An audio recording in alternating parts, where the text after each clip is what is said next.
Genesi capitolo 23. Prima proprietà di Abramo.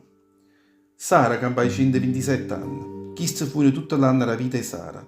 Sara morette a Kiryat Arba, a Hebron, in due paese Canaan, e Abramo venette a fare l'ambiente per Sara e per chiagnere la morte sua.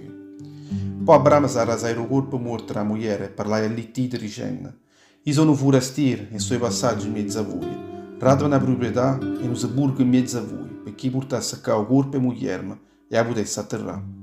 E tanto l'ittito le ricettano: Senti piuttosto a noi, Signore. Tu sei un principe e Dio in mezzo a noi. A te ero morto rindo più meglio del seburgo nostro, perché nessuno di noi t'ha ignorato a terra la moglie rindo un seburgo. Abramo sai, si mettette con la faccia sua in terra, innanzi a tutta quella gente del paese, innanzi all'ittito e parlai a loro dicendo: Se vi fa piacere che io portassi a casa morte mia, portai a terra, sentitemi e parlate per me, innanzi a Efron, o figlio di Zocar, perché resta a me che la caverna soia, Macpela, casa trova fenatura della terra soia. Resta a me, perché le che costa, perché tengo in capo m'accattà, come una proprietà, e un seburgo mio in mezzo a voi. Tanto Efron stava assettato per tutti gli littiti. Efron littite rispondette a Abramo. Dramendo stevano sentendo tutte le littite, tutti quelli che trasevano tanto, in da porta della città soia, e ricetta. Sienta a me piuttosto, Signore mio. Io te voglio tutto il campo e la caverna che ci sta in innanzi all'occhio, e tutte le figlie del popolo mio, e a tira là, e morte tua. Abramo si mettette innanzi a chi che la faccia in terra, innanzi alla gente del paese.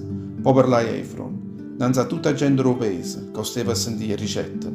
Se solo mi volesse stare a sentire, io ti voglio il prezzo che lo campo, tu accettali, e così potrai gettare alla morte mia. Efron rispondendo a Abramo le dicette: Sienta a me piuttosto, Signore mio.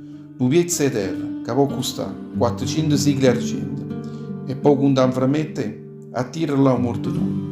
Abramo accettai quello che voleva Efron, innanzi a esso, e pesai il prezzo che chi stava fritto, 400 sigli argento.